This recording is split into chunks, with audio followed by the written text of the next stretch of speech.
2 வாரத்துக்கு முன்னால் இந்த திரைப்படத்தை உலகத்தமிழ் ஆராய்ச்சி நிறுவனத்தினுடைய அரங்கத்தில் நாங்கள் திரையிட்டோம். எனக்கு திரைப்படங்கள் சார்ந்த அந்த தொழில்நுட்பம் சார்ந்த இயக்குதல் சார்ந்த அக்கறையும் ஈடுபாடும் எனக்கு தனிப்பட்ட முறையில் உண்டு.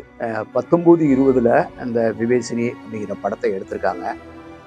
அது பெருந்தொற்று காலம்னால அது உடனடியாக திரையிடப்பட முடியாமல் ஒரு 2022 தான் லண்டனில் திரையிடப்பட்டது. அப்புறம் UK, United States of America, இந்த பல இடங்களில் பல்கலைக்கழகங்கள் இந்த மாதிரி இதெல்லாம் திரையிட்டு இதை பற்றி ஒரு பேசுபொருளாக எல்லாரும் பேசுகிறாங்க. இந்த திரைப்படம் வெகுவாக தமிழ் மக்களை போய் சேர்ந்துருச்சா, அது எந்த அளவுக்கு போயிருக்கணுமோ அது போய் சேரலைங்கிறதான் என்னுடைய அனுமானமாகவே இருக்குது. இந்த படத்தை பற்றி இன்னும் பொதுவெளி இன்னும் பேசப்படணும் அப்படின்னு நான் விரும்புகிறேன். இந்த படத்தை பற்றி வெகுஜன பத்திரிகையில் எழுதணும், வெகுஜன ஊடகங்கள் இதை பற்றி பேசுகிறதுக்கு முயற்சி பண்ணணும். இன்னும் முடிஞ்சால் கல்லூரிகள், இந்த மாதிரி கல்லூரிகள் பல்கலைக்கழகங்களில் இதை திரையிடணும். ஒருவேளை விவேசினி படத்தை பற்றிய ஒரு உரையாடல், ஒரு கருத்தரங்கம், அதை சூழலியல் சார்ந்த சமகால நிகழ்வுகளோடு தொடர்புபடுத்தி பார்க்க வேண்டிய ஒரு நோக்கு தேவைன்னு நினைக்கிறேன்.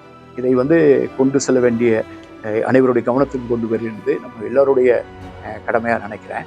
இது ஒரு பகுத்தறிவு சார்ந்த ஒரு கருத்தியலை, ஒரு அணுகுமுறையை அது முன்வைக்குது.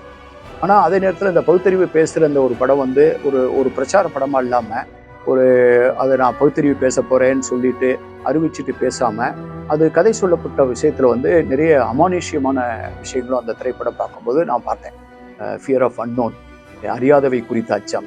இந்த அறியாதவை குறித்த அந்த அச்சம் மேலோட்டமாக பார்க்கும்போது ஒரு அமானுஷ்யமாக இருந்தால் கூட அதுக்குள்ளே டீப்பாக உள்ளே போகும்போது அதுக்கு ஒரு அறிவியல் விஷயம் இருக்குங்கிறது தான் நம்ம வாழ்க்கை நமக்கு சொல்லிக்கிட்டே வந்துருக்கு. மண்பானை செய்ய ஆரம்பித்ததுலேருந்து, செங்கல் செய்ய ஆரம்பித்ததுலேருந்து, அதுக்கு பின்னால் நீராவி இயந்திரம் வந்ததுலேருந்து, மின்சாரம் கண்டுபிடிக்கப்பட்டதுலேருந்து, எண்ணிமயமாக்கப்பட்டதுலேருந்து, இப்போ எல்லா சயின்ஸையும் கலந்து இப்போ நம்ம குவாண்டம் என்டாங்கிள்மெண்ட், குவாண்டம் ஃபிசிக்ஸ் இதெல்லாம் பற்றி பேசிகிட்டு இருக்கோம். செயற்கை நுண்ணறிவு காலம், அடுத்து இன்னும் எதிர்காலம் எப்படி இருக்க போகுது தெரியல. இந்த காலகட்டத்தில் இப்படிப்பட்ட ஒரு படம் திருப்பி இன்னொரு உலகத்துக்குள்ளே கூட்டு போனது மாதிரி தான் நான் உணர்ந்தேன். அவங்க இந்த காடுக்கும் மனிதர்களுக்குமான ஒரு உரையாடலை காட்சிப்படுத்தும் போது, காடு நல்லா தெரிஞ்சிருக்குன்னு தெரியாத மாதிரி இருக்குது, புரிஞ்சிருக்கு புரியாத மாதிரி இருக்குது. அந்த மாதிரியான ஒரு அப்ஸ்ட்ராக்ட் ஒரு திரைமொழியாக நான் அதை பார்த்தேன்.